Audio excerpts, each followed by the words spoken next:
Paradise ASMR. On today's episode, we will continue 12 positive habits of spiritually centered people. Simple methods to transform your life. And remember, if you like what you're hearing and seeing, be sure to like, share, and subscribe so you can get more of this feel-good, real good stuff. So let's continue with starting the day right. By Edgar Casey.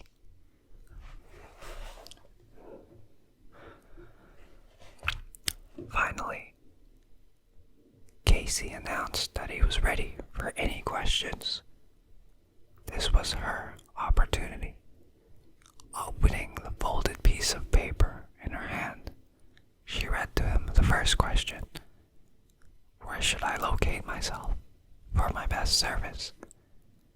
Casey's response was Washington, D.C., because for the remainder of her lifetime, it will be the center of the world, figuratively speaking. Next, she asked, along what lines should I turn my energies and interest? Casey's answer went back to his previous recommendations and advocated the publishing field. These references to the world of publishing hadn't come as a surprise to her, because she had already felt the pull in that direction.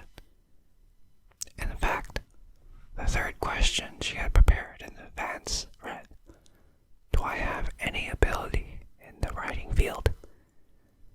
To this third inquiry, Casey went into detail, describing his vision of where her real talent lay. He clarified the role of editor, guide, and reviewer of the creative writing of others. It was to that kind of service that her soul was called. Then came her final question. This was the subject that troubled her most. Even with all this good advice from Casey, she wondered if she would be able to discipline herself, put aside her worries and doubts, and actually do what her soul longed to do. In response to this deep concern, Casey offered his prescription. It was to start each day in the right way. He was instructed to repeat 3 times and then listen. Lord, what would thou have me do today? Casey warned her against making this an empty routine. She had to mean it and believe that an answer would always come. Apparently, this prescription began to work for Agnes in the weeks that followed. She wrote to Casey 2 months later, telling him how much his reading had meant to her. She was actively working on her meditative attunement with God. As she put it in her letter, Casey's advice and prescriptions had added zest to living and living aright. Although this advice was given more than 50 years ago, it's as applicable to us today as it was to this one woman to whom Casey spoke. Our troubles, worries, or stresses may be somewhat different than hers, but there is a universal quality to this positive habit recommended by Casey. This next story is an example. A modern-day success with this positive habit. Alan is a mid-level manager for a medium-sized company. He's also a father of 2 children, and his wife has a full-time job. Like so many families, their lives are full and busy. There are ample opportunities to get caught up in the big and little stresses that arise daily at home and at work. Starting the day right has become a regular discipline for Alan since he first read about this suggestion from Casey. positive habit that gets his life off on the right foot each morning. On those rare occasions when he forgets to make optimal use of the first minute upon awakening, he usually pays the price before the morning is half over. Here, in his own words, are his reflections and thoughts from 1 week of putting this creative pattern to work. Morning has become a very special time for me. Of course, there are some mornings when I don't particularly want to get up and be about the day. But as I've practiced Casey's prescription for right use of the first minute of the day, I've discovered how I can set a wonderful tone for everything that will follow. Alan usually awakened rather gradually and didn't need to seem an alarm clock, making it easier for him to try this positive habit. And when that moment comes in the early morning, when I know I'm now awake and that the day will soon be starting for me, I turn my mind to the best use of my first minute. Because there's frequently the tendency in me to drift back into the hypnagogic state or even back into sleep. I found a way to stabilize my clear, wakeful consciousness. I simply focus all my attention on my breathing, usually for 3 rounds of inhalation and exhalation. I make those breaths slow, full, and deep. It probably takes me about 30 or 40 seconds. By that point, he was ready to turn his attention to Casey's specific recommendation. In order to connect with his individuality, visualization was the technique that worked best for him. First, I simply say silently within myself the phrase my individuality or my best self. The words are really an invitation to my inner self to come forth.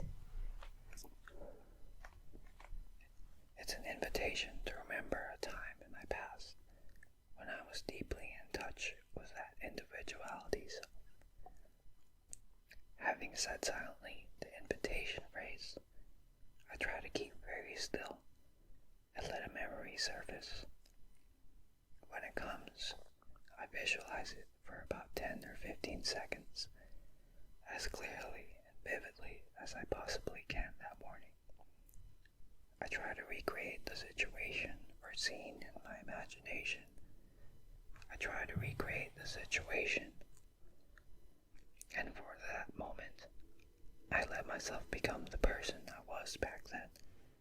And when this process was working well for Alan, he would actually experience the emotional flavor of what was going on inside himself in the event or circumstance. Certain memories seem to come up frequently. For example, here's one memory that is described as coming up several times. It happened more than 10 years ago. I had gone on a business trip to San Diego, and I was staying at the home of friends. I arrived early in the afternoon, but the work I'd come for wasn't until the next day. My friends had picked me up at the airport and had taken me home to the suburb, La Jolla, where I had the remainder of the day at leisure.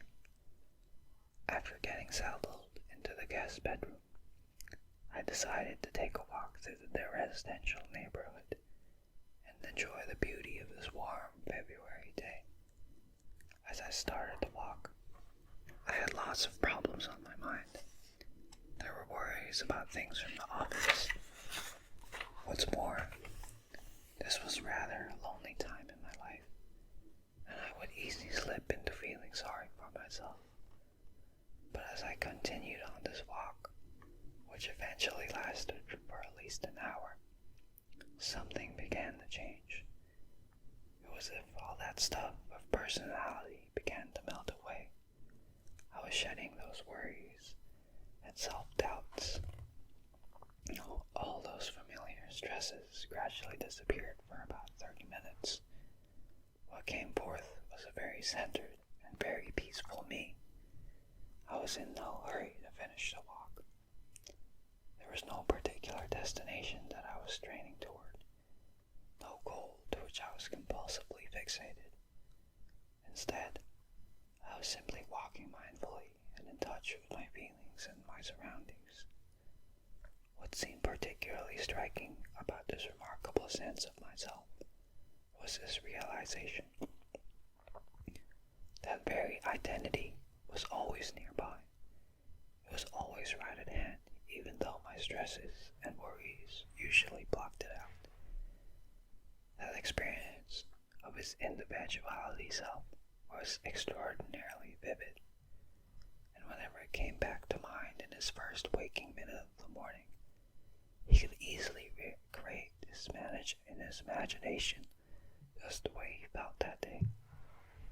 He could visualize the scene and could reconnect with that part of himself for 15 or 20 seconds while lying there in bed.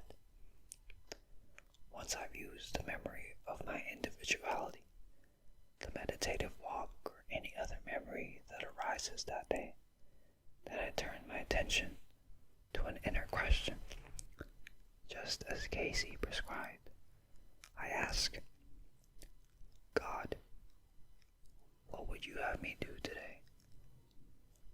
I usually pose the question about 3 times, staying attentive and silent for about 10 seconds each time.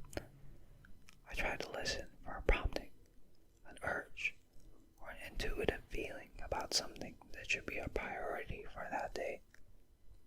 Sometimes, what comes to mind is not so much a specific job to be accomplished, but instead, a particular quality that it's my task to live fully that day. It might be joyfulness or appreciation or persistence. On other occasions, the inspiration that comes to me in that first minute of the day is the name or face of someone I know. It's as if I'm being reminded that there is something very important for me to do in relationship to that person today. Rarely do I know immediately what that something is. My job is to pay attention to that person carefully enough so that I can sense his or her needs and be responsive. And we'll end on that note. And as described through this chapter, how important it is to start your day on the right foot, with the right mindset, with the right actions, on being able to put yourself in a state of humility and receptiveness to the ultimate, so that you can be inspired to live as fully as possible that day. And with this man's experience, you'll definitely see that it's not just hocus pocus or mumbo jumbo, but something truly to be able to experience life as happily and fulfilling as possible. So next time you wake up, be sure to take some time to ask God, what would you have me do today? And remember, folks, if you like what you're hearing and seeing, be sure to like, share, and subscribe. And we will see you on the next one. Peace and love, my friends.